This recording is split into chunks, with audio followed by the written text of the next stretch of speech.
तो चलिए देखते हैं एक दूसरे पॉइंट के अनुसार इलेक्ट्रॉन के ग्रहण और त्याग के आधार पर ऑक्सीडेशन और रिडक्शन क्या होता है।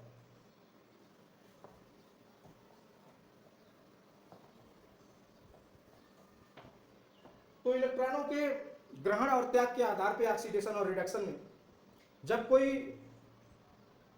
परमाणु अणु और आयन इलेक्ट्रॉन का त्याग करता है तो ऐसी रासायनिक अभिक्रिया ऑक्सीकरण रासायनिक अभिक्रिया कहलाती है, और जिसमें इलेक्ट्रॉन ग्रहण किया जाता है ऐसी रासायनिक अभिक्रियाएं अपचयन रासायनिक अभिक्रियाएं कहलाती हैं। उदाहरण से चलिए स्पष्ट कर लेते हैं। ये जिंक क्या है, ये जेडियम क्या है, कमेंट बॉक्स में लिखें ये जिंक क्या है। तो ये ऑक्सीकरण तब होता है जब इलेक्ट्रॉन का त्याग होता है। जब इलेक्ट्रॉन का त्याग होता है तो ऑक्सीकरण रासायनिक अभिक्रिया होती है। तो जैसे जिंक है, जिंक अगर 2 इलेक्ट्रॉन का त्याग करता है तो ये जिंक आयन में, जिंक 2 पॉजिटिव आयन में जो है ऑक्सीकृत हो जाता है। यहां जिंक जो है क्या है, परमाणु। जिंक का परमाणु जो है 2 इलेक्ट्रॉन का त्याग करता है तो यहां किसमें ऑक्सीकृत हो जाता है, जेडियम 2 पॉजिटिव में। जेडियम 2 पॉजिटिव में ऑक्सीकृत हो जाता है। आप जानते हैं कि इलेक्ट्रॉन का जब त्याग किया जाता है तो उस पर कौन सा आवेश आता है, धन आवेश आ जाता है, प्लस आता है। क्यों? क्योंकि किसी दूसरे को धन कौन देता है, जिसके पास धन होता है, यानी जो दूसरे को देता है उसको धनी समझा जाता है। तो कहने का मतलब यह है कि जिंक ने 2 इलेक्ट्रॉन का त्याग किया तो इस पे कौन सा चार्ज आ गया, +2 का चार्ज आ गया। कहने का मतलब कि जिंक परमाणु जिंक आयन में ऑक्सीकृत हो गया। इसी तरीके से जो है स्टैनिक को ले लीजिए, ये +2, और अगर ये 2 इलेक्ट्रॉन का त्याग करता है, स्टैनस जो है 2 इलेक्ट्रॉन का त्याग करता है तो ये स्टैनिक में बदल जाता है, ये +4 चार्ज इस पे आ जाता है। यानी 2 इलेक्ट्रॉन, +2 चार्ज पहले से है और 2 इलेक्ट्रॉन का चार्ज किया तो +2 चार्ज और बढ़ गए, यानी ये स्टैनिक में बदल गया। यानी कहने का मतलब कि स्टैनस स्टैनिक में ऑक्सीकृत हो गया, या स्टैनस का स्टैनिक में ऑक्सीकरण हो रहा है। यहाँ पे जिंक अणु का जिंक परमाणु का जिंक आयन में ऑक्सीकरण हो रहा है। आप मैथमेटिक्स से इसे भी हल कर सकते हैं। यहाँ पे 0 चार्ज है, यहाँ पे माइनस है, यहाँ पे माइनस, यानी कहने का मतलब कि 0 में से -2 घटाएंगे तो कितना बचेगा, वही चार्ज यहाँ पे आ जा रहा है। मैथमेटिक्स की बात करें तो 0 में से -2 माइनस करेंगे तो कितना बचेगा, आप कमेंट बॉक्स में जरूर लिखिएगा कि 0 में से -2 को घटाएंगे तो कितना बचेगा। उसी तरीके से ये +2 है, +2 में से -2 घटाएंगे तो कितना बचेगा, कमेंट बॉक्स में लिखिएगा। तो यहाँ पे स्टैनस स्टैनिक में ऑक्सीकृत हो जा रहा है। अपचयन रासायनिक अभिक्रिया की बात करते हैं तो ये अपचयन हो गया, ये अपचयन हो गया। और यहाँ पे सल्फर जो है 2 इलेक्ट्रॉन ग्रहण करता है। यहाँ जब इलेक्ट्रॉन का त्याग होता है तो ऑक्सीकरण होता है, और जब इलेक्ट्रॉन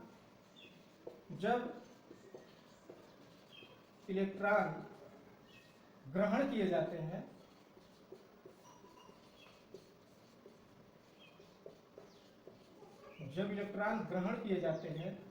तो कौन सी रासायनिक अभिक्रिया होती है, अपचयन। तो यहाँ पे सल्फर का परमाणु अगर 2 इलेक्ट्रॉन ग्रहण करता है तो ये किसमें जो है अपचयित हो जाता है, सल्फर आयन में अपचयित हो जाता है। सल्फर आयन में अपचयित हो जाता है। सल्फर 2 इलेक्ट्रॉन ग्रहण करता है तो सल्फर आयन में अपचयित हो जाता है, यानी इसमें अपचयन रासायनिक अभिक्रिया घटित हो रही है। ये सल्फर का परमाणु। अब अगर अणु की बात करें तो Cl2 अगर 2 इलेक्ट्रॉन ग्रहण करता है, Cl2 अणु जो है 2 इलेक्ट्रॉन ग्रहण करता है तो ये जो है 2Cl1 नेगेटिव, यानी जो है दो इसमें क्लोराइड आयन आ जाएंगे Cl-1 नेगेटिव। तो यहाँ पे क्लोरीन अणु क्लोराइड आयन में जो है क्या हो रहा है, अपचयित हो रहा है, यानी इसमें अपचयन रासायनिक प्रक्रिया हो रही है। और उसी तरह फेरिक,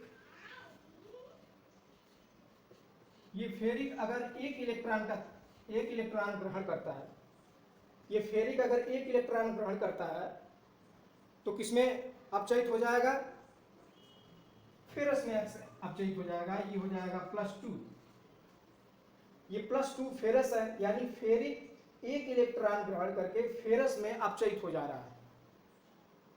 मैथमेटिक्स भी आप समझ सकते हैं, यहाँ पे 0 चार्ज है, यहाँ प्लस करेंगे, यहाँ -2 करेंगे तो कितना चार्ज आ जाएगा, -2। यहाँ पे 0 चार्ज है, यहाँ पे -2 है, ये मल्टीप्लाई करेंगे तो हो जाएगा -1 इस पे, -1 इस पे, यानी -2 हो जाएगा। और यहाँ पे +3 और -1, +3 में से -1, अरे +3 + -1 करेंगे तो कितना बचेगा, +2 बचेगा। तो ऐसे जो है मैथमेटिक्स से आप समझ सकते हैं। तो यहाँ पे आप देख रहे हैं सल्फर परमाणु सल्फर आयन में अपचयित हो रहा है, क्लोरीन अणु क्लोराइड आयन में अपचयित हो रहा है, और फेरिक आयन फेरस आयन में अपचयित हो रहा है। तो ये जो है इलेक्ट्रॉनों के ग्रहण और त्याग के आधार पर ऑक्सीकरण और अपचयन क्रियाओं की निश्चितता जो है निर्भर करती है। तो इलेक्ट्रॉनों के ग्रहण और त्याग के आधार पर आप जो है किसी रासायनिक क्रिया को बता सकते हैं कि इसमें ऑक्सीकरण हो रहा है या अपचयन हो रहा है। तो चलिए इसको किसी एक रासायनिक क्रिया में देख लेते हैं। किसी एक रासायनिक क्रिया में इलेक्ट्रॉन का ग्रहण और त्याग किस तरीके से होता है। जैसे 2FeCl3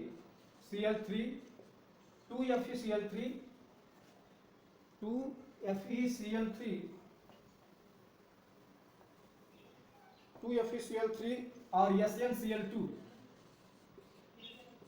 ये फेरिक क्लोराइड और स्टेनस क्लोराइड, ये जब आपस में क्रिया करते हैं, फेरिक क्लोराइड और स्टेनस क्लोराइड जब आपस में क्रिया करते हैं तो ये आपका बन जाता है FeCl2 और प्लस SnCl4, यानी फेरिक क्लोराइड और स्टेनस क्लोराइड आपस में रासायनिक क्रिया करके फेरस क्लोराइड बनाते हैं और यहाँ पे स्टेनिक क्लोराइड बन जाता है। तो यहाँ पे देख रहे हैं कि फेरिक क्लोराइड फेरस क्लोराइड में जो है क्या हो रहा है, ऑक्सीकरण हो रहा है कि अपचयन हो रहा है। और यहाँ पे Cl2 SnCl2 SnCl4 में क्या हो रहा है, ऑक्सीकरण हो रहा है कि अपचयन हो रहा है।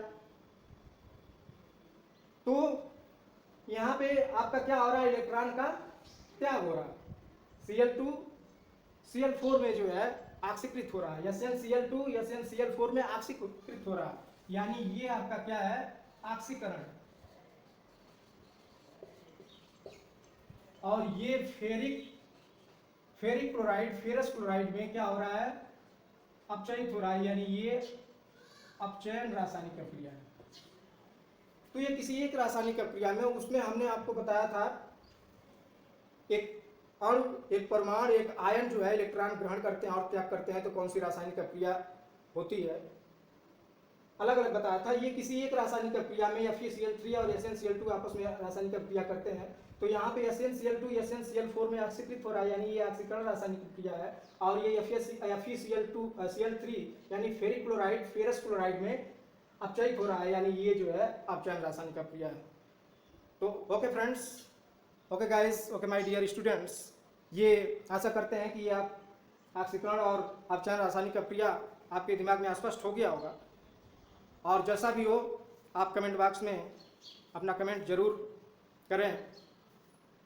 और साइंस सीरीज़ की 4th वीडियो जल्दी आपके पास पहुंचेगी।